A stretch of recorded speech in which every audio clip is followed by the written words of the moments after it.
Welcome to 2023, everyone. We closed out the new year with a banger. If you caught the short from my last video, it was a beautiful scalp on the ES to the tick of our target for roughly 445 ticks, which is around $5,500 on one lot of futures trading. Bitcoin also went according to plan, and we got that fifth wave we were expecting before some relief. Let's dive into the charts to see where we might be headed next and what trades we might be able to take advantage of. On the micro for the S&P, I don't think the relief rally is done here, so I lean up, but I'm not completely sure how it's shaping up because this action at the low is pretty complex, like Toots mentioned in his last video, so I can see it a few different ways. My first thought is this multi-zigzag where we're in a leading diag for the A of Y. Second would be this potential triangle X being put in, and then there's still the potential to be in a triangle fourth with one more leg down before a significant retrace.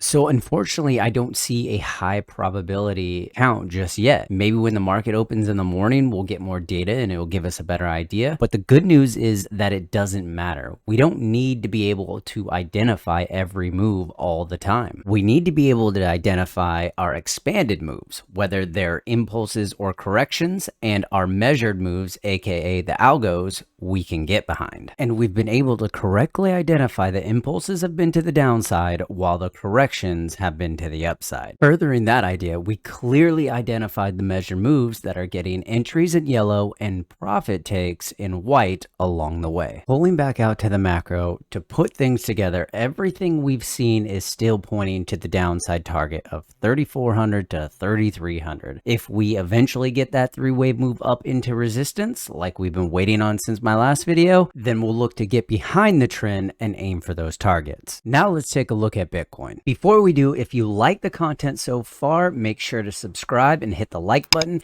because we do weekly outlook for Bitcoin and the SP 500 every Monday to help you navigate the week ahead, as well as midweek videos on different traditional and crypto assets. So on the 31st, I alerted members of this account that I will be looking for a scalp long at 16.5. Depending on how it develops, I'll likely be taking profit at 17K. Here is that count. We had that move down that we were expecting for the fifth, a sharp and quick A. Then we have this combo sideways into B, and then this was our one ABC down into two, looking to take advantage of that move for the third because this is that scalp that we're taking. We don't care about the rest since it's just a small scalp, and so that was that $17,000 level. So you can see by the price action that it developed exactly as planned. It came down to that 16.5K level, filled our orders, and moved off the low nicely. Stops have been moved to break even on this scalp, so it's a beautiful risk-free trade at this point. So again, we've identified these measured moves by their entries and profit takes,